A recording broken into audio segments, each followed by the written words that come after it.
ሰላም ሰላም፣ እንዴት ናችሁ? ሰላም ጤና ደስታ ይብዛላችሁ። እንኳን በደህና መጣችሁ። በዛሬ ቪዲዮ ማጋራችሁ ይህ የምታዩትን ምርጥ ልዩ የሆነ ጮርናቄ አዘገጃጀትን ነው። በጣም ቀለል ባለ መንገድ እና ብዙ ግብአትም ሳይፈጅ ጊዜንም እንዲሁ ቀለል ባለ መንገድ አዘጋጅታችሁ ልትጠቀሙት የምትችሉት የጮርናቄ አይነት ነው። እነሆ እስከ ቪዲዮ ማብቂያ አብራችሁ እንድትሆኑ አክብሮታዊ ግብዣዬ ነው።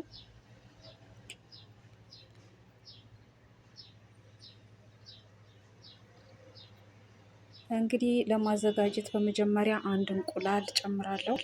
ያው የማዘጋጀው ብዛት አይደለም፣ ትንሽ ስለሆነ ነው አንድ እንቁላል ያደረኩት።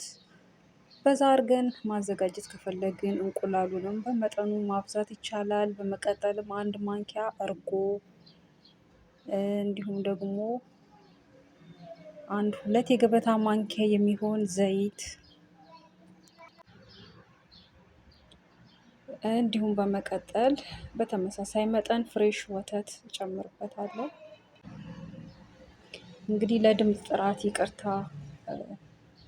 በመቀጠልም ጨው በትንሿ ማንኪያ ጨምራለሁ። እንዲሁም ስኳር በተመሳሳይ መጠን እጨምራለሁኝ። ይህን ካደረኩ በኋላ ቀላቅላለሁ፣ በደንብ ቀላቅለዋለሁ እስኪሟሟ፣ ሁሉም ግብአት እስኪዋሃድ ድረስ ማለት ነው። እና ያለዚህ በባዶም ጮርናቄ መስራት ይቻላል። ነገር ግን እነኝን ግብአቶች በመጠኑ ጨምረን የምናዘጋጀው ጮርናቄ በቃ በልታችሁ የማትጠግቡት፣ በቃ ደስ እያላችሁ የምትመገቡት ይሆናል። ጤናማ የሆነም ነው።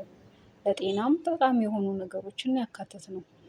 በመቀጠልም ዱቄት መጥነን እንጨምርበታለን እና ከዱቄት ላይ ጥቁር አዝሙድ አንድ ማንኪያ የሚሆን ጨምራለሁ። ጣዕሙ ጥሩ እንዲሆን ይረዳል። ለጤናም ጠቃሚ ነው። በመቀጠልም እርሾ አንድ ማንኪያ የሚሆን ጨምሬያለሁ። እንግዲህ እርሾውንም ከታች ከፈሳሾቹ ጋር ከግብአቱ ጋር ከታች ያላደረኩት ቀስ ብሎ እንዲህ ቦካ ፈልጌ ነው በዚህ ሂደት። ስለዚህ እርሾውን አስቀድማችሁም አዋህዳችሁ ከዛ በኋላ ባለው ሂደት ማዘጋጀት ይቻላል። በዚህም ሂደት እንዲሁ እና እንዳያችሁት በመጠኑ በትንሹ ነው ያዘጋጀሁት። እንደገና ድርቅ ያላለ ሳይደርቅ ነው ማብካት ያለብን። ልስልስ ያለ ሆኖ የሊጡ ይዘት ሳይደርቅ ስናቦካው ጥሩ ይሆናል። እና ቀስ እያልኩኝ እንግዲህ አሸዋለሁ ማለት ነው። ዱቄት የሚያስጨምር ከሆነ እያየን እና በዚህ ሂደት አቦካዋለሁ። ከሳህኑ ላይ አንስቼ ከመሬቱ ምንድነው እሱ ከታች ጠረጴዛው ላይ ዱቄት አድርጌ እንደገና አሸዋለሁ። በደንብ መታሸት አለበትና ዳቦም ሆነ እንደዚህ ያሉ ነገሮች እሽት በጣም ይፈልጋሉ። እና የሊጡ ሁኔታ ለስለስ ያለ ከሆነ ያው ዱቄቱንም በዛው እየጨመርን እንደምንፈልገው ያለ ይዘት እስኪኖረው ድረስ እናሻለን ማለት ነው። እንኳን ወደዚህ ቻናል በደህና መጣችሁ ብያለሁ። በድጋሚ ሰላም ይብዛላችሁ። እና ለዚህ ቻናል አዲስ ከሆናችሁ ሰብስክራይብ በማድረግ ቤተሰብ እንድትሆኑ ጋብዛለሁ። ሀሳብ አስተያየታችሁን በኮሜንት አስቀምጡልን። ይህንንም ቪዲዮ ሼር በማድረግ ላይክ በማድረግ አበረታቱን፣ ለሌላው ተደራሽ እንዲሆንም ማለት ነው። እና ሊጡን እንዳያችሁት ለስለስ ያለ ነው። በጣም ቆንጆ በቃ ለስለስ ያለ ሲሆን ጥሩ ይሆናል። ዳቦም ቢሆን ደረቅ አድርገን ስናቦካውና ሲለሰልስ አንድ አይደለም ውጤቱ ማለት ነው። እና ቢያንስ ሲያንስ ዱቄት እያደረግን መጨመር ይሻላል። ማድረቅ የብስኩቱንም ሆነ ወይም የምናዘጋጀውን ነገር ይዘቱን እንትን ይላል፣ ይቀይራል ሲደርቅ ማለት ነው። እና በዚህ ሂደት በደንብ ካቦካውት በኋላ እስኪቦካ ለግማሽ ሰዓት ወይ አንድ ሰዓትም ያህል አቆየዋለሁ ማለት ነው። አሁን ወቅቱ ሙቀት ስለሆነ ቶሎ ነው የሚቦካው። ሊጡ እንዳያችሁት ልስልስ ያለ በጣም ቆንጆ ሊጥ ሆኗል።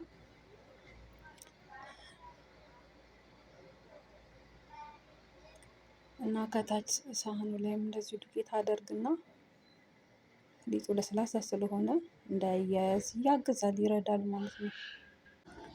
ከላይ በላስቲክ ከድኜ እስኪቦካ አቆየውና ከዛ እጠብሰዋለሁ ማለት ነው ጮርናቄን። እና ከውጭ የሚገዙ ጮርናቄዎች በተለይ ኢትዮጵያ ውስጥ በጣም ቆንጆ ናቸው። ጣዕማቸው ሁሉ ልዩ ነው። በቃ በጣም ደስ ይላል። ግን ከበላን ወዲህ ያቅራል። ለምን እንደሆነ ታውቃላችሁ? የእኔ ግምቴ ግን ያው ዘይቱ ተደጋግሞ ተደጋግሞ ተደጋግሞ የሚጠበስበት ከሆነ እንደዛ ይዳርጋል ብዬ አስባለሁ። እና በፊት ኢትዮጵያ በመመላለስ ሰዓት የተመላለስኩ በምሰራ ሰዓት በቃ በጣም እበላ ነበር። እዛ ቦሌ ላይ በሻይ ይሸጣል። እና ከበላው በኋላ ግን በቃ ውስጤ በጣም ያቃጥለዋል። ቃር በቃ ንጹህ ነው፣ ጤናማ የሆነ በቃ እንዲህ ስታዩት አዘገጃጀቱ ስትበሉ ጣዕሙ ግን ከተበላ በኋላ ያቅራል። እና ዘይቱ ነው ወሳኙ፣ እንዳያቅርም እንዳያም ውስጥ ተስማሚ እንዲሆን ዘይቱ ንጹህ የሆነ እንደገና ተደጋግሞ ተደጋግሞ የተጠበሰበት ከሆነ ለጤና ጥሩ አይሆንም። እናም በቤት የሚዘጋጅ ነገር ሁሉ ነገር መቼም የተሻለ ነው፣ በእጅጉ በእጥፍ የተሻለ ጤናማም ነው ማለት ነው። እና እንደምንፈልገው አድርገን አዘጋጅተን በቤት ውስጥ መመገብ በኢኮኖሚም በጤናም በሁሉም አቅጣጫ እጅግ የተሻለ ነው።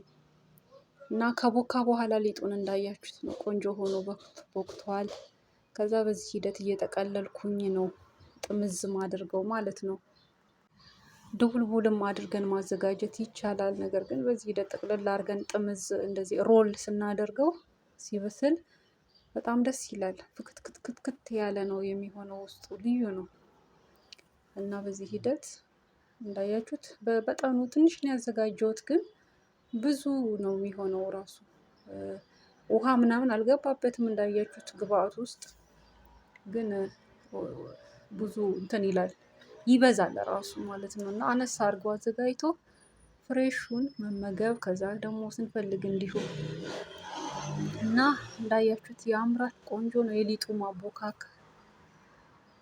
በዚህ ሂደት እንደ ጥምዝ ካደረኩት በኋላ ጠቀለለዋለሁ። እንዳልኳችሁ ድቡልቡልም አድርገን ኖርማል አድርገንም ብናዘጋጅ ልዩነቱ ምንድን ነው? እንደዚህ ስንጠመዝዘው በምንመገበው ሰዓት ሲበስል ራሱ አበሳሰሉ በጣም ቆንጆ ይሆናል፣ ልዩ የሆነ ነው። እና በዚህ ሂደት ዝግጁ ሆኗል። ከዛ እጠብሰዋለሁ ዘይቴን አሙቄ ማለት ነው።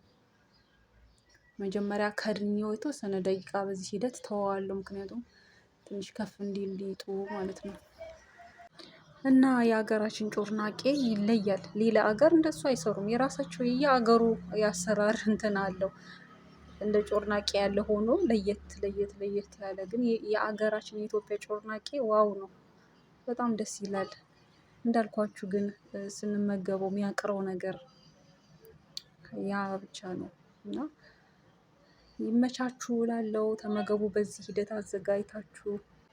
ዘይቴ ከጋለ በኋላ ጨምረዋለሁኝ። እና ያዘጋጀሁት ሁሉም ይሄው ነው፣ ብዛት የለውም። እንዳልኳችሁ በጥቂቱን ያዘጋጀሁት።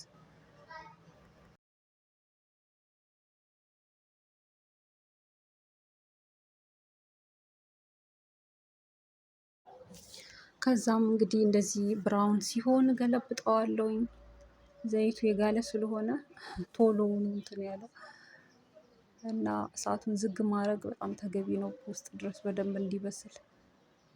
እዚህ ሂደት ገለብጠዋለሁ። በጣም ነው የሚያምረው፣ ከሚገርማችሁ በጣም የሚያምር አበሳሰል ነው። ውስጡ ድረስ ፍክት ያለ ነው፣ ምክንያቱም አቦካኩም ወሳኝ ነው እንዲበስል። እያገላበጥን በዚህ ሂደት ከበሰለ በኋላ አውጥተን እንመገበዋለን ማለት ነው። እናም በዚህ ሂደት አዘጋጅቶ መመገብ በጣም ጤናማ ነው። ቃር የለ ምን የለ፣ በቃ ሰላም ነው። ተስማሚ የሆነ ጮርናቄ ነው እላችኋለሁ። ተመገቡት እያዘጋጃችሁ። በዚህ ሂደት ትወዱታላችሁ፣ ከሻይ ጋር፣ ለቁርስ፣ ለመክሰስ። እና ሰላም ይብዛላችሁ። ስለተከታተላችሁኝ ቪዲዮ አመሰግናለሁ። በቀጣይ በሌላ እንገናኛለን። እስከዛው ሰላም ቆዩ።